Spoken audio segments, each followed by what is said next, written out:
Oftentimes in your fat loss journey, the first 10 pounds are the easiest to lose. A few minor tweaks to your exercise and what you are eating will definitely yield progress in the right direction. But it's those last 5 to 10 pounds that can be a little bit trickier to navigate because it requires something completely different in order to because oftentimes the last 5 to 10 pounds are a lot more difficult because they require more precise adjustments and precise changes. And typically those changes are not something that you have ever done in the past. Today, I'm diving into some things that can help you lose those 5 to 10 pounds. My very first tip would be to take a look at your macronutrient targets. Why this is so important is that if you don't have the appropriate macronutrients for your body at a certain period of time, you could be doing yourself a disservice. For instance, if you're not optimizing the amount of protein you are eating throughout the day, that can actually worsen your body composition as you start to lose those 5 to 10 pounds. A very good general rule of thumb, and if you've watched any of my previous videos, would be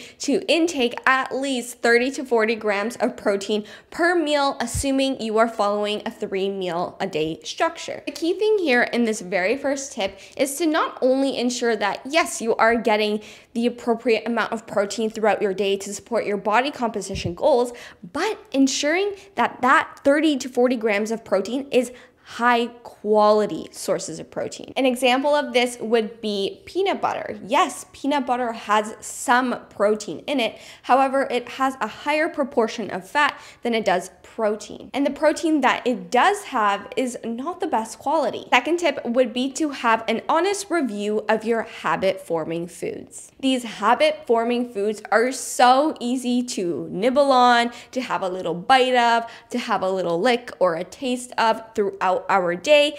And what you may not know is that they are ranking up your calories throughout the day. An example of this could be just finishing off your kid's plate, having a few chips from the cupboard, maybe grabbing a few bread rolls at the dinner table when you're going out for an Italian dinner, and perhaps snacking on some nuts at the office. This really may seem insignificant because it's a small amount of food. However, again, these calories really do add up. These foods are also very easy to overeat because they are probably high in sugars, like potentially dried fruit, very high in fat, and just very addictive. They are also probably low in protein and lower in fiber. Now, if you aren't already, I would take an honest review of your MyFitnessPal. Like, are you tracking everything, even 0-calorie ketchup or sriracha, okay? I really want you to ensure you are meticulous to the gram with everything, because if you aren't, that's probably why you haven't lost your 5 to 10 pounds yet. Because once you can really nail down your habit-forming foods,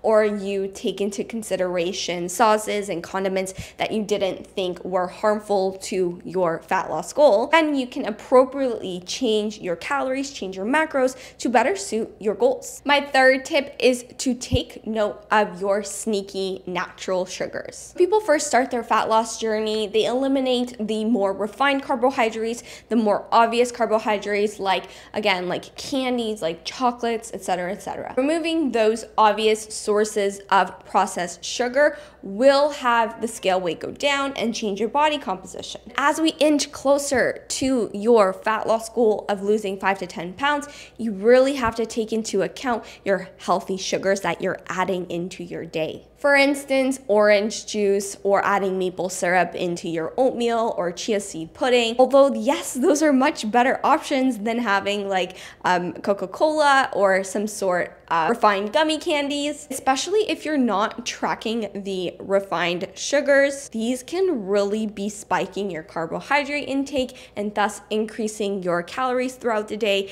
And that's probably why you are stuck. An alternative that I would suggest is opting for the whole foods version of the healthy, sugary food. For instance, instead of having orange juice, have the entire orange. Instead of having apple juice, have the entire apple. Instead of having dried fruit, have the real fruit, because that's going to also optimize your food volume, which ultimately allows you to feel a little bit more full after your meals. Instead of having honey or maple syrup, opt for monk fruit sweetener or stevia. The fourth tip would be to reduce your caffeine reliance. Caffeine, especially if you have it at the wrong time during the day, can really disrupt your sleep.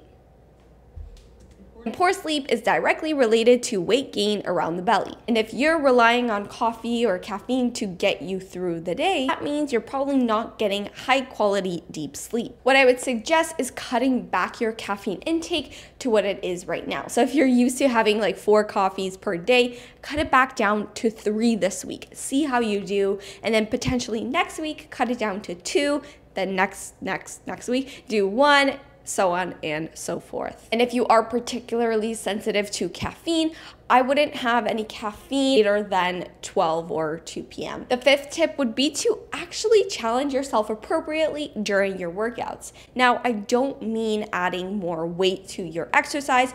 I simply mean adjusting your form during certain exercises to optimize for your full range challenge. When you initially start to lose fat, first 10 pounds can be really easy and you can just get away with doing really anything. However, as soon as you start getting leaner and more fit, your form and your execution of certain exercises becomes so much more important. Going back to the full range challenge example, you want to get the most out of every single exercise, and that can look like challenging the end ranges of certain exercises. So potentially you don't really know that you are, reaching your hips high enough and fully hip extending at the top of your hip thrust. So you could potentially either drop the weight and perform a proper hip thrust motion with lighter weight but better form execution, or you can really challenge yourself and you can use the same weight and really try to get your hips up to that